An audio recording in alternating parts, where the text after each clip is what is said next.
আমাদের মাননীয় প্রধানমন্ত্রী সম্প্রতি চীন সফর করেছেন। আমি জানতে চাই, মাননীয় সদস্য রুমিন ফারহানা, ব্রাহ্মণবাড়িয়া 2, সময় 2 মিনিট। মাননীয় স্পিকার, আপনাকে ধন্যবাদ। মাননীয় স্পিকার, প্রতি বছরই বাজেট দেওয়ার সময় আমরা নির্ঝরের মতন স্বপ্ন দেখি এবং সারা বছর ধরে সেই স্বপ্নভঙ্গের ফল আমাদের ভোগ করতে হয়। এই বাজেটে ব্যয় ধরা হয়েছে 9,38,000 কোটি টাকা, আয় মাত্র 6,95,000 কোটি টাকা, ঘাটতি 2,43,000 কোটি টাকা। এটুকু হলেই হতো মাননীয় স্পিকার, কিন্তু আয় 6,95,000 কোটি টাকা যে লক্ষ্যমাত্রা ধরা হয়েছে, সেটা কোনো বছরই এই আয় রাজস্ব আদায় করা যায় না।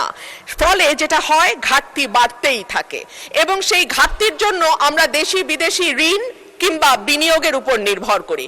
আমাদের মাননীয় প্রধানমন্ত্রী সম্প্রতি চীন সফর করেছেন।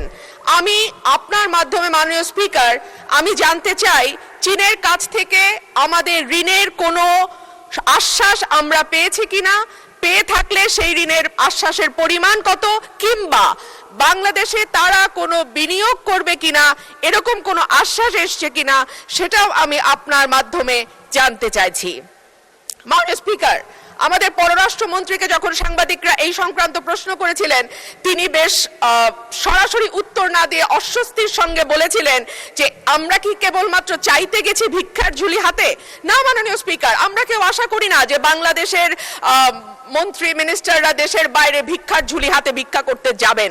তবে একই সঙ্গে বাস্তবতার ব্যাপারে চোখ বন্ধ করে থাকলেও তো হবে না, কারণ আমাদের ঘোষিত ঘাটতি হচ্ছে 2,43,000 কোটি টাকা এবং সেই একই সঙ্গে গত 4 বছর ধরে বাংলাদেশে চলমান উচ্চ মূল্যস্ফীতি, অর্থনৈতিক প্রবৃদ্ধির মন্থর গতি, বেসরকারি বিনিয়োগের স্থবিরতা, রাজস্ব আহরণে বড় ঘাটতি, খেলাপি ঋণের বৃদ্ধি, ব্যাংকের তারল্য সংকট, জ্বালানি সরবরাহে অব্যাহত সীমাবদ্ধতা